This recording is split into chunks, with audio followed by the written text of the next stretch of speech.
J'espère que vous allez bien. On est au sixième dimanche de carême, je pense. C'est pas très pro là.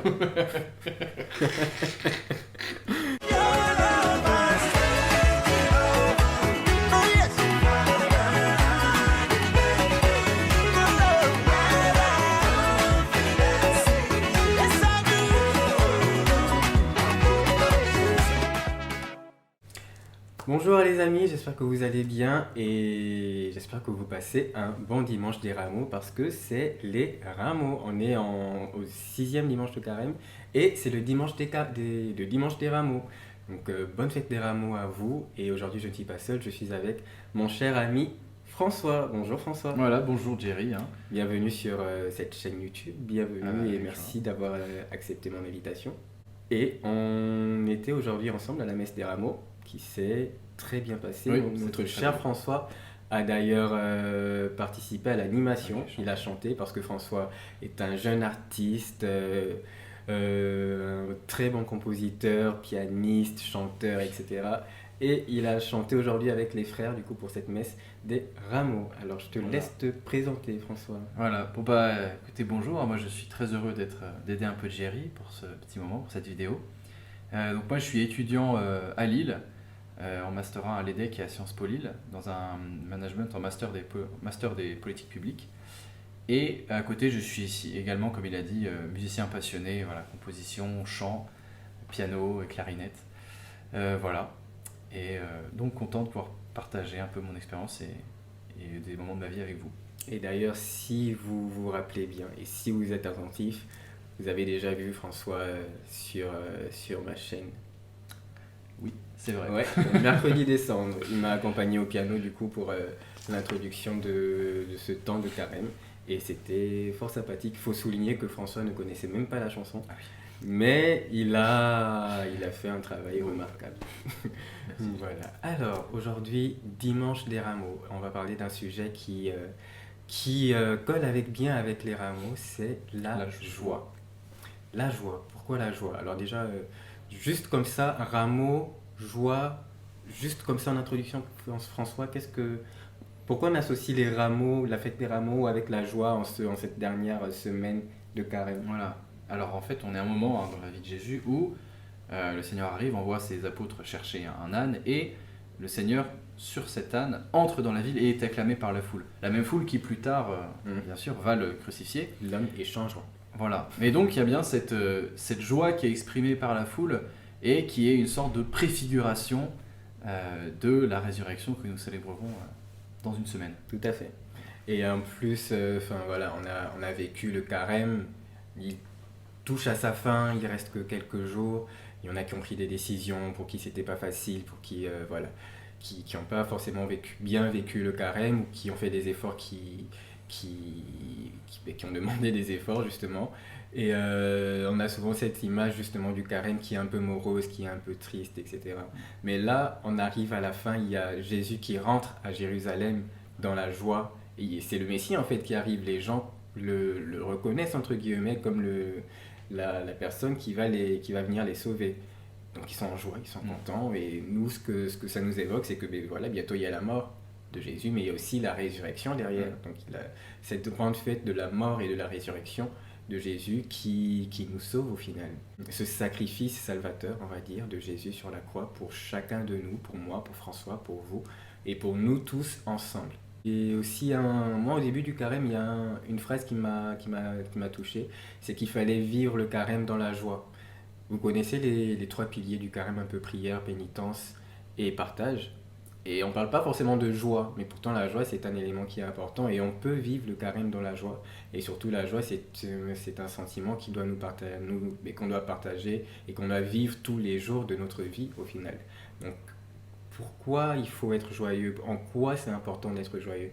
Et ce qui est bien c'est qu'aujourd'hui on a François qui est un être très joyeux, qui déborde de joie en fait et donc qui va nous partager sa manière de voir la joie, sa manière de vivre la joie bien sûr, à travers les plusieurs aspects de sa vie, plusieurs manières de penser, etc.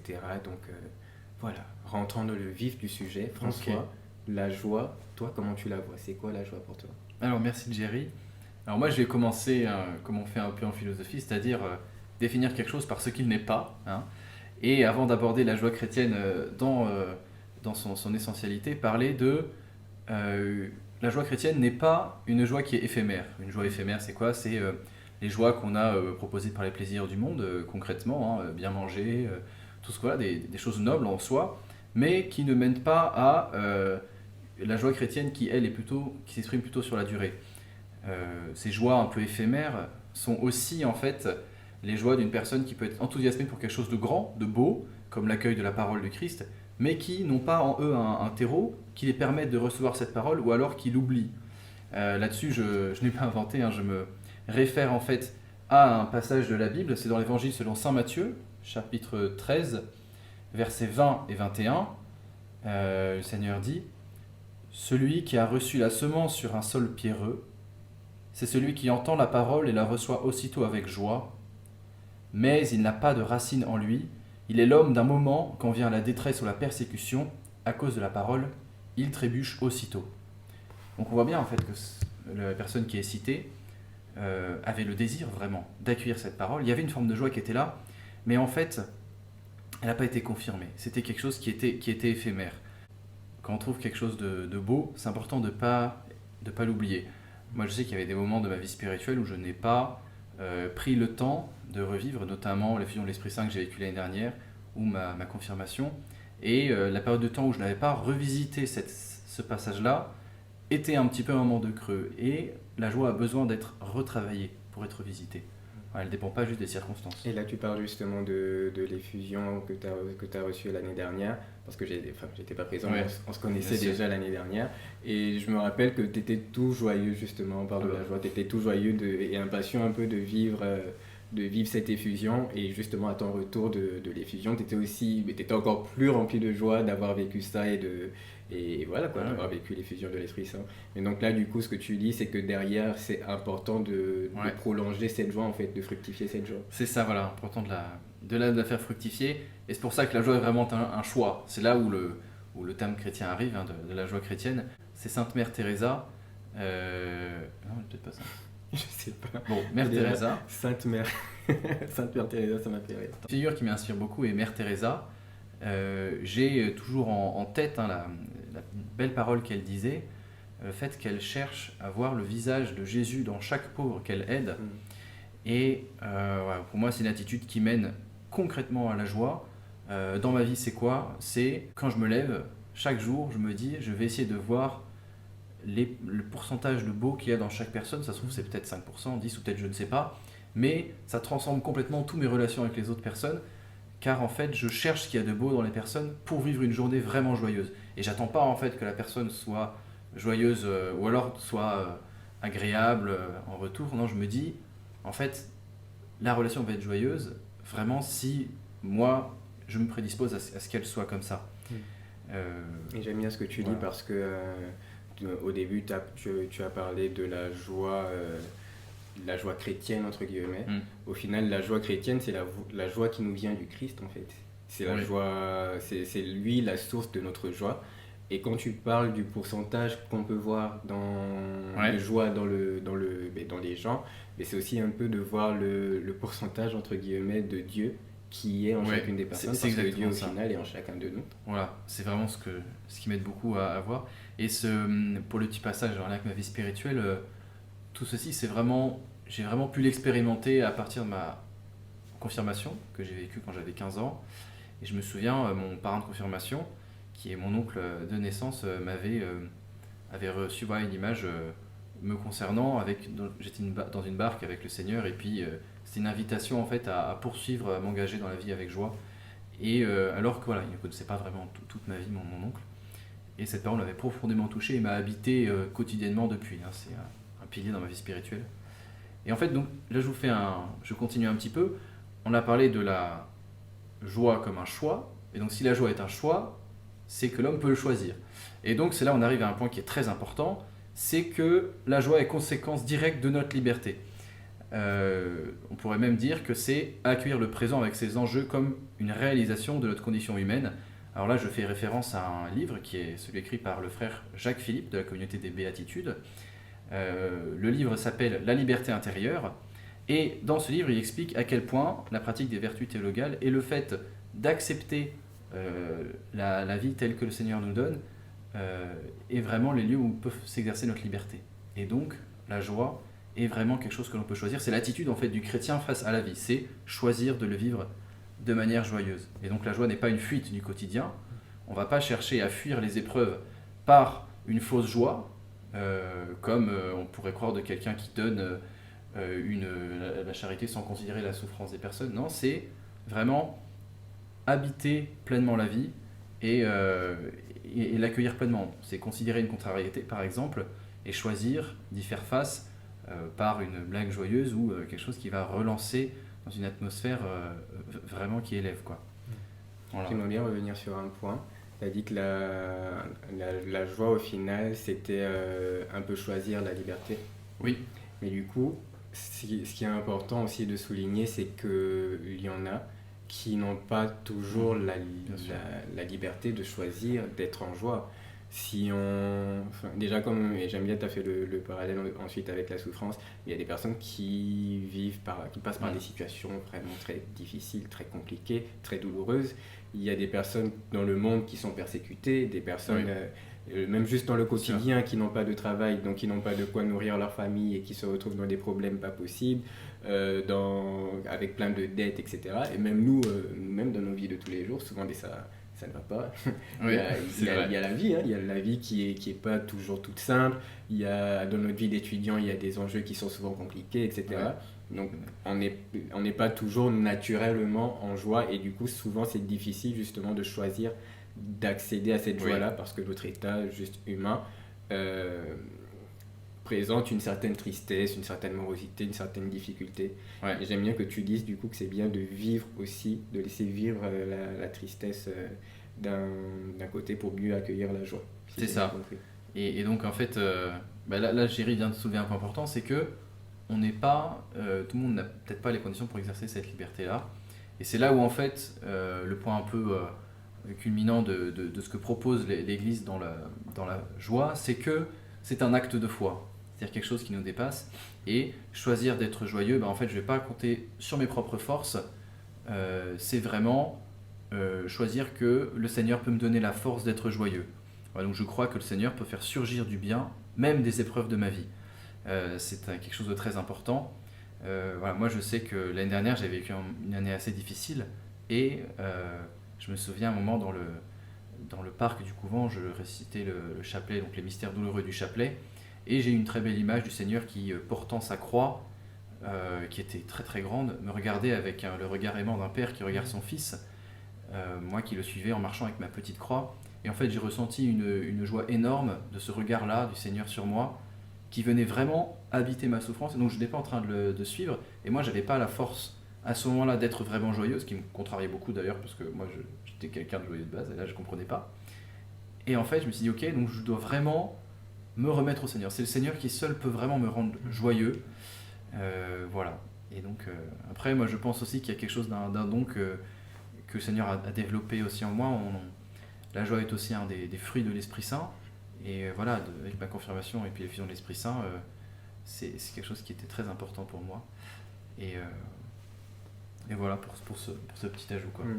J'aime bien quand tu as parlé de Jésus, justement, de s'abandonner à Jésus pour que lui nous donne cette joie, parce que lui, il est capable justement de nous donner cette joie à laquelle on peut ne pas avoir accès. Et je ne sais plus trop ce que tu as dit, mais il y a un truc qui m'a fait penser au fait que Jésus pouvait transformer toutes les mauvaises situations en bonnes situations. Et moi, je prends souvent l'exemple de la croix d'épines qui était une croix d'humiliation et qui, au final, s'est transformée en croix de gloire, au final. Oui, de la couronne d'épines qui s'est transformée en couronne de gloire, de ce Jésus qui arrive à trouver gloire dans toute situation. Oui, ça c'est vrai. Et donc, si on poursuit un peu l'image de la croix et de la couronne, en fait, le Seigneur, pour qu'il y ait cette joie de la résurrection, il est passé par la passion. Et donc, en fait, on a vraiment besoin de laisser la tristesse s'exprimer pour que la joie puisse surgir et puisse Ouais. triompher. Voilà, moi je sais que voilà, l'année dernière aussi, c'était un moment où j'avais besoin d'accepter que en fait j'avais besoin de Jésus. C'est comme le malade qui a besoin d'accepter d'être malade pour pouvoir être guéri. Et donc là c'est pareil, le Seigneur nous donne donc l'image à travers ce qu'il a vécu sur la croix en portant tous nos péchés et en acceptant de souffrir. Et de cette souffrance, il y a une joie qui peut surgir après. Voilà. C'est un peu un acte d'humilité au final de dire voilà, moi j'y arrive pas, j'ai pas accès Oui, complètement. à cette Voilà. joie.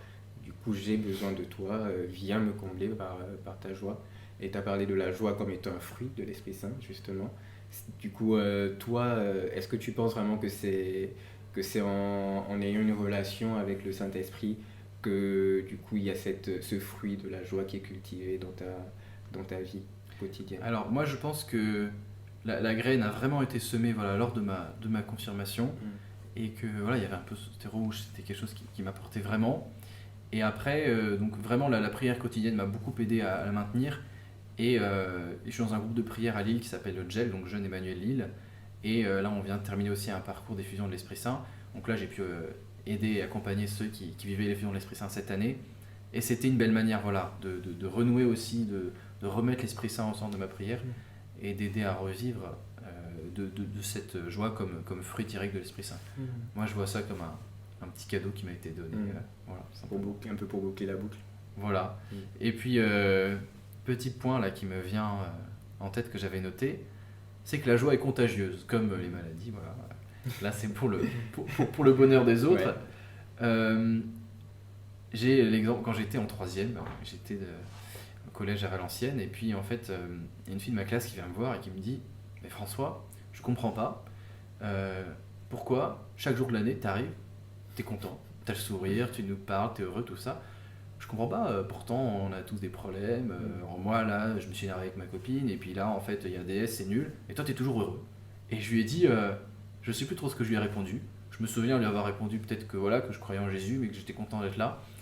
Et ce qui est assez marrant, c'est qu'en fait, après, ces personnes-là avec qui j'avais pu peut-être voilà, transmettre quelque chose de tout petit, on a eu des petits moments d'échange un peu après, où voilà, j'ai pu les conseiller sur 3 choses, parler un peu de leur vie, et c'était vraiment quelque chose de contagieux et même de fructifiant. C'est-à-dire que voilà, ça menait à des belles discussions après, et donc c'est un bon pari à faire. Et ça revient un peu à ce que tu disais au début. Donc là, par exemple, dans la question que t'as posé ton ami, et tu as répondu un peu en disant qu'en fait, tu lui as pas dit ça comme ça, je pense, mais en fait, en disant que tu voyais la joie dans toute situation, même quand c'était un peu compliqué, même quand c'est pas marrant, mais toi tu cherches quand même, enfin tu cherches même pas, mais tu vois en fait quand même un petit peu de joie que tu peux tirer de là. En fait, c'est une attitude un peu de... je reviens à Mère Teresa, mais c'est une attitude un peu de contemplation, qui, moi je suis aussi artiste, donc ça me parle beaucoup la contemplation, mais ça passe voilà, par les relations, et quelqu'un qui se dit joyeux mais qui n'arrive pas à voir le beau des personnes, mais en fait c'est quelque chose qui ne marche pas. Voilà, le Seigneur est venu sur terre aussi par amour pour nous, pour que nous transmettions aussi à son image cet amour fraternel qui se traduit aussi par la joie. Voilà. D'accord. Et petite question donc ça sort pas trop du cadre, mais qui m'intéresse quand même, parce qu'au début tu as parlé de ton parrain de confirmation, qui t'a dit cette parole de joie, de joie et qui t'a accompagné du coup pour la suite de ta vie spirituelle, de ta vie tout court au final. Est-ce que tu penses que c'était une parole de bénédiction qui t'a porté, de 1, et de 2, est-ce que, la question que je me pose du coup, c'est quelle a été l'importance de le rôle de ton parrain à ce moment-là, à ce moment précis, et quel est le rôle du coup de nos parrains et même de chacun de nous pour des personnes qui font cette démarche-là, donc qui s'avancent vers le baptême, vers la confirmation, vers l'effusion, etc. Alors, premièrement, est-ce que c'était une bénédiction ? Moi, je pense avoir vraiment vécu... Oui, c'était vraiment un moment de grâce. Voilà, moi, c'était pas préparé, il n'y avait pas eu de répétition avant, il est venu. Voilà, j'ai reçu le Saint-Crème. C'était vraiment voilà, très spontané et très beau. Et en fait... Et c'était après avoir reçu... Voilà, c'était juste après l'imposition. D'accord, trop bien. Du Saint-Crème. Et en fait, mon parrain de confirmation, longtemps après, de mes 15 ans, maintenant je le vois encore un peu, alors peut-être un peu moins fréquemment, mais en fait il a eu ce rôle très important dans ma construction de foi un peu d'adulte, si on veut, de jeune homme qui essaye de s'approprier aussi sa foi. Et c'était un peu mon repère. Et en fait, le parrain, je pense, pour la personne qui chemine comme nous tous, c'est vraiment un beau repère parce que y a un lien en fait affectif qui se crée, donc comme un lien familial, mais en fait, on n'est pas lié directement par le lien du sang, c'est-à-dire que c'est pas directement notre père, bon ça peut l'être, mais souvent ce n'est pas le cas, pour pouvoir avoir un regard un peu extérieur et se concentrer sur comment est ta vie spirituelle. Et moi, c'est cet aspect que j'ai beaucoup aimé. Alors, c'était mon oncle, mais on a quand même eu cet aspect vraiment où moi, il me considérait vraiment comme mon parrain, quoi. Voilà. Ok. C'était très beau.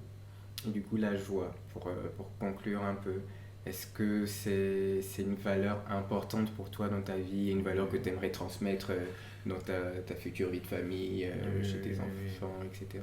Oui, pour moi, c'est... pour l'instant, j'ai pas de vie de famille, mais... Oui, le futur. Bien sûr. Oui, bien sûr. Moi, la joie, c'est vraiment... voilà, comme je l'ai essayé de l'expliquer, de le présenter, voilà, avec peu de choses que je connais, mais vraiment quelque chose c'est un pari gagnant, quoi. J'aime bien cette petite formule un peu pascalienne. En fait, la joie, c'est vraiment aussi savoir reconnaître la beauté des choses. Aujourd'hui, il fait beau, on est à Lille, il a plu toute cette nuit, et en fait, le ciel s'est éclairci juste avant la célébration de la messe des rameaux. Ouais. Voilà. Et en fait, c'est quelque chose qui suffit. Hein. Ça, on est des êtres aussi sur Terre, et moi, ce genre de choses-là me met en admiration.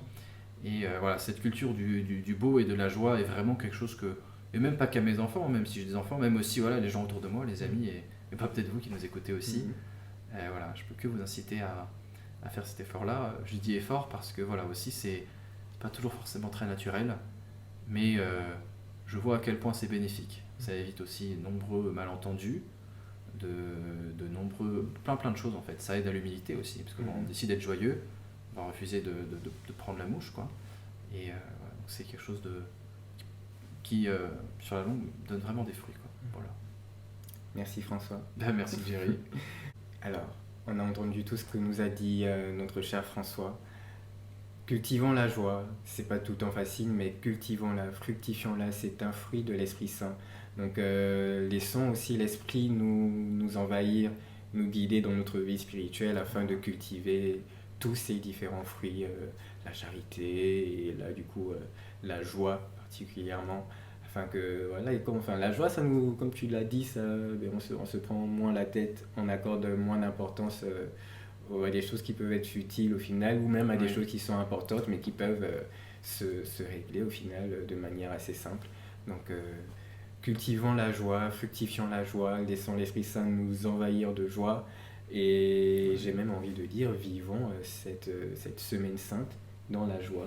Bah oui, voilà, une joie profonde et habitée de savoir qu'après la souffrance, il y a la résurrection. Après la souffrance, il y a la résurrection. Voilà. Donc là, on va passer par un petit moment de souffrance parce que là, Jésus va souffrir, il va mourir, mais n'oublions pas qu'il va ressusciter et qu'en plus, il est déjà ressuscité et que là, c'est juste voilà, la fête de tout cet amour, de tout ce sacrifice d'amour et de voilà, la joie, quoi, la joie de l'amour du Christ. Donc, en ce dimanche des rameaux, les gars. Merci Thierry. En ce dimanche des rameaux, les gars, vivons vraiment la joie, soyons dans la joie et que laissons la joie nous accompagner pour ces derniers temps de carême. Et surtout, même quand c'est compliqué, n'oubliez surtout pas qu'il ne faut jamais abandonner, mais toujours s'abandonner. Sur ce, bon dimanche les gars. Bon dimanche.